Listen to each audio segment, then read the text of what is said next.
Good morning, and it's an early morning this morning.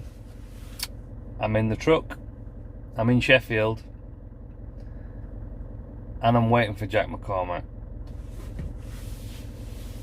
I told him I'd be here at past. I'm a little bit early, but being the athlete he is, he needed to go for a run first before we set off on our road trip to the Lyde River 18th century rendezvous. So just wait for Jack, and then we're going to pick Paul Harvey up, and then we're going to head down to Wiltshire. Is it Wiltshire? Basingstoke? I'm not good at geography. Thank heavens for sat-nav, eh? Anyway, stay tuned guys, because there's going to be lots of updates. Right, so we've got Jackie boy. We've got our resident chef for the weekend, and Paul's just cooked us these burgers, and he were actually kind enough to put them all in McDonald's wrappers for us. Other burgers are available. Yeah, we just stopped off for some coffee and stuff. We're about 2 hours away from Wiltshire now, and yeah, that's about it really. Life on the road. What meeting on there? Jack's eating, look. Not the full dip. See you guys. So we made it guys, and we're not in Wiltshire. Where are we, Jack? Buckinghamshire? Hampshire. Somewhere posh. We met with Fletch. Paul's here. We've just got pot of the old black gold on the go. There's just a few people setting up. It's pretty quiet so far.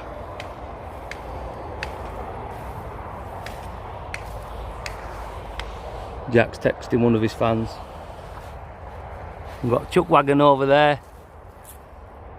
Beautiful piece of woodland. About 1 million grasshoppers. And I'm in the Canvas Palace, which if we have a thunderstorm later, I think everybody else will be piling into. I'll give you a little bit of a quick tour inside the Canvas Palace. It's my little bed for the night. Nothing fancy. I'm just using it as a bit of a kit store really. But I think that kettle's boiled, so it's time for coffee guys. So I'll catch up with you in a bit.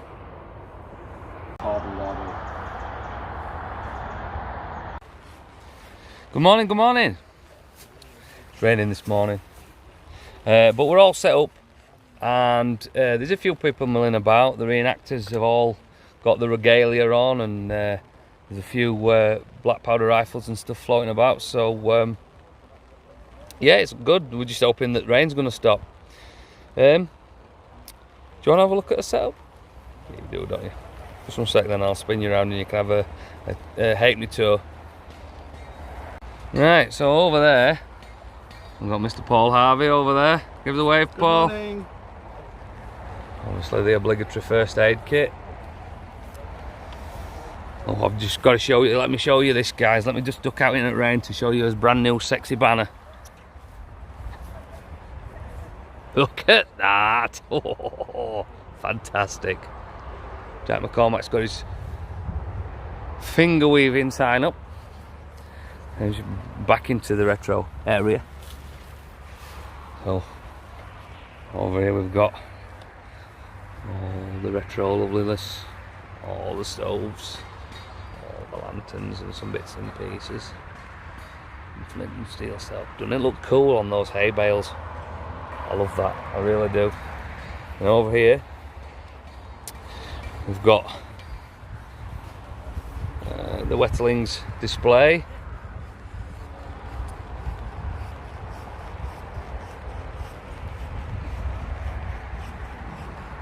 Got two of the brand new, these guys in the middle are the brand new model, the Wetterlings Long Hunter, that I'll be talking about later on today. Got the reenactment guys over there. Some of them are sheltering the rain, some of them have got wool cloaks on.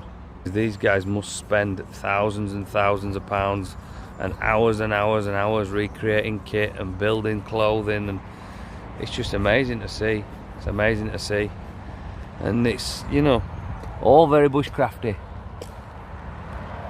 Yeah, we might have a wander around later on and have a chat to a few guys, but apart from just sheltering from the rain and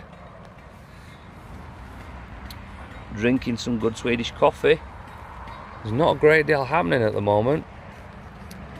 I might film when the shots start flying and they're having skirmishes in the woods and stuff. I'll probably film some of that because I think that'll be kind of cool, and I think you guys want to see that.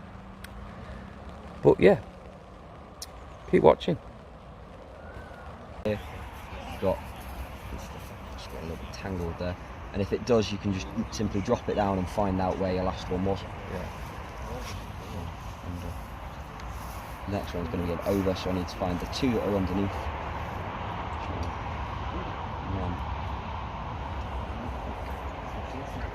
Under. Over. Again, the two on top, so I go under. I see you doing Over. Under.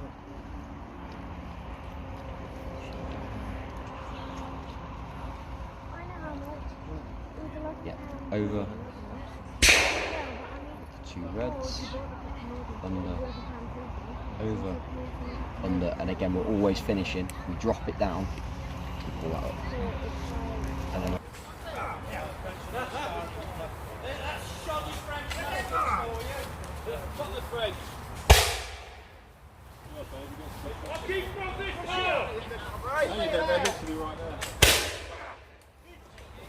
Ignore the rubber ring. What do you mean? That's authentic. Yeah, exactly.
Well, we've just been watching the English fight the French.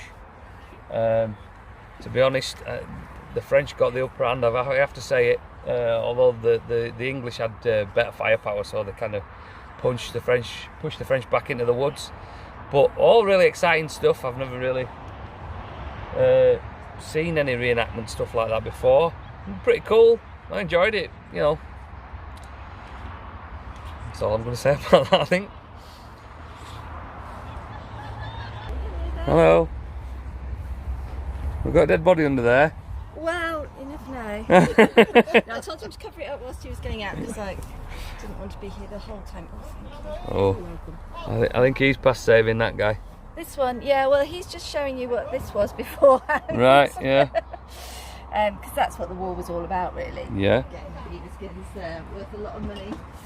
So, and this lot would all pack up into this pack that they take on campaign with them if they were going into the yeah, so that's your haversack basically. You know, you've got your so you've got your repair kit in there. You've got your moulds for your musket balls. You've got your tobacco, your salt, your fishing gear. Yeah, a bit of coffee in there. Yeah, it's all things that you bushcrafters who are watching will all be quite familiar with. You've got your tinder tin there. You've got your fishing kit. You've got your repair kit. And any guys who hunt will probably be familiar with these bullet moulds. Everything you need. You've got you guys as well. You've got an awl there, double-ended awl there, some cordage.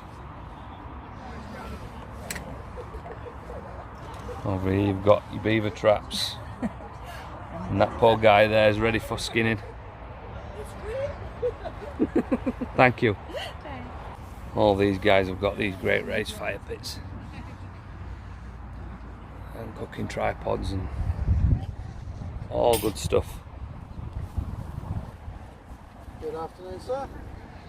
Now these two gentlemen over there seem to be quite in the thick of it just now. Oh, yeah, wrong place, wrong time. Wrong place, wrong time. How did you favour?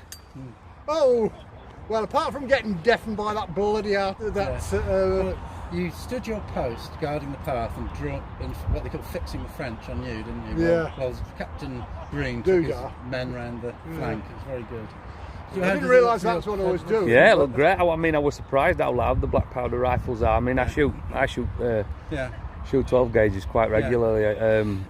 It's a different sort of noise. It's different when they're loaded, because I'm a target shooter most part. I'll just bring you around on the camera. So, yeah. They're different when they're fully loaded. You get much bigger muzzle retort. Yeah. And not as much flash, and not quite as much smoke when it's loaded. Okay. I think more of the energy is used up in actually propelling it. Yeah. It's also a different kind of recoil to 12 gauge. 12 gauge is quite a sharp recoil. Because black powder burns more slowly, and it's probably burning by maybe 3/4 of the way out the barrel, that recoil is extended for that period. It's much more So more of a push than a punch. you get an initial impact, but you feel that shove. It's not like that. It's a more rolling recoil. Oh, it's quite interesting. distinctive. Yeah. I often let people have a go with a musket at the gun club, and it always puts a smile on their face.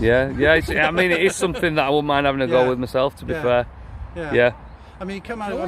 I'm doing some blank shooting later. You can come over and have a look at that if you want. Great. Yeah. Yeah, just find out. There must be some black powder boys in one of your There is quite a lot, to be honest.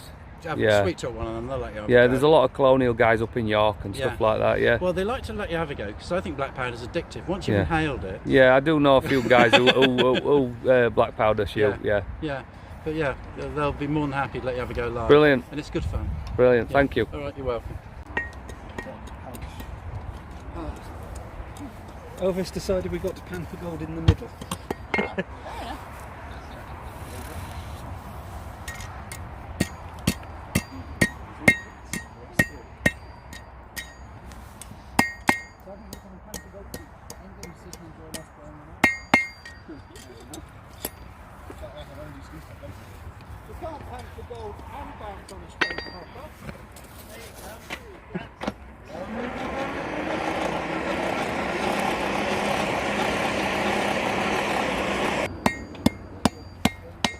What are you going after?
So guys, I've showed you a bit of what's been going on this weekend, but I've got a few more guys to see, but I thought I'd catch up with Brian from Journeyman Handcrafts. Hello.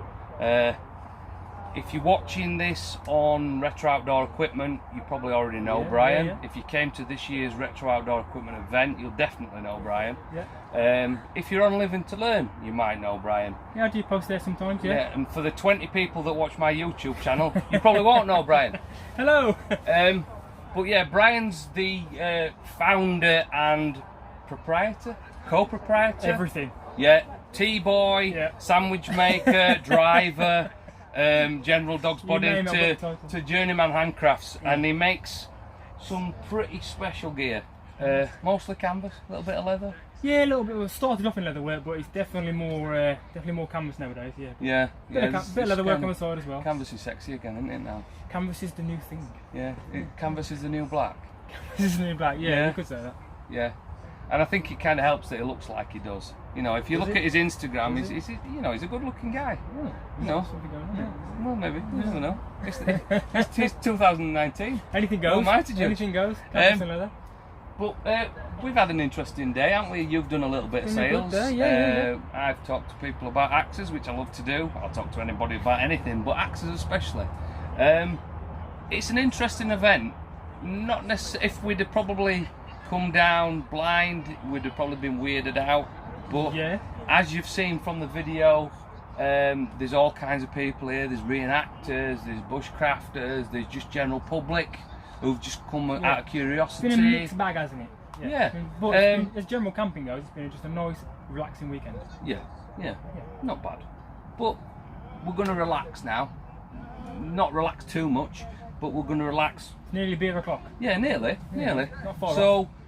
Like I said, I've got one or two more people to talk to, but after that we might wrap it up. I might do a little bit more filming tonight. Might just do a little bit of photography. There's no, like you know from most of my videos, there's no real gameplay. So just roll with the punches. Yeah. Go with the flow. Just wing it. Wing it and hope for the best. That's kind of my life. That's what my videos used to be like. Just throw the camera around a little bit. Yeah. Right, guys. Okay, so we'll catch up with you later on.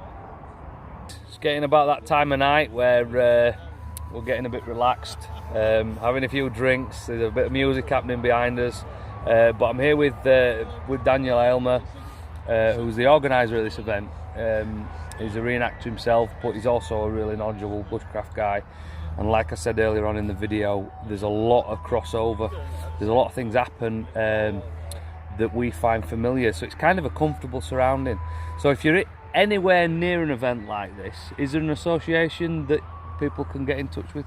Yeah, so the Lyde River Rendezvous, we're planning on, we're growing it. It's hoping for it to be every year. But I also run Bushcraft UK Wilderness Living Skills. So we run courses here on the site, but we're just trying to grow this event and bring back the historical reenactment side of the 18th century with that element of bushcraft, wilderness skills that was used on the frontier. There's a lot of transferable skills, isn't there? There is, because that's kind of a lot of the guys on the scene, especially guys who follow people like Dave Canterbury and that, will be really familiar with all the sort of long hunter style stuff, the flint and steel, the powder rifles and that. And that's your guys are kind of that day-to-day sort of deal as well. Yeah, definitely. We've had black powder shooting today, green woodworking, butchery. We've had the primitive lamps that Paul's been doing. You guys have been showing off your axes and bits and pieces. And all of these skills would have been used on the frontier. And it just adds that little element, ferrocerium rods and things like great, the essential, but it's, people are looking for that, the story behind how it was used, and a lot of people watch Ray Mears out in the woods, but they want to, and obviously he did the series on the voyages and the Northwest Passage and things like that, and people love that series, so they just shows that massive interest for the historical side. And over in the States, their brothers over there, it's massive, and we just want to get it over here as well. It's just awesome, isn't it? It's great. It looks a hell of a lot of fun. It does look a hell of a lot of fun. So I mean, you this is actually your kind of yard, so to speak, and this is your property. So we're down in Basingstoke, Hampshire. So we own about 8 acres of woodland here, and we've rented the field for, this is the second year, so we rented the field for this year, just to sort of try and expand it. We want to grow it gradually, having great guys like you from the Retro Outdoors and Beaver Bushcraft, Journeyman, Long Dog, just, all these great people that just make the event happen, and obviously the lovely people that buy the tickets to come down. Plus the weather kind of, it had a bit of a wobble, didn't it? But it's been kind to us now. It's not been too hot. We got lucky because we were thinking it's going to rain all day.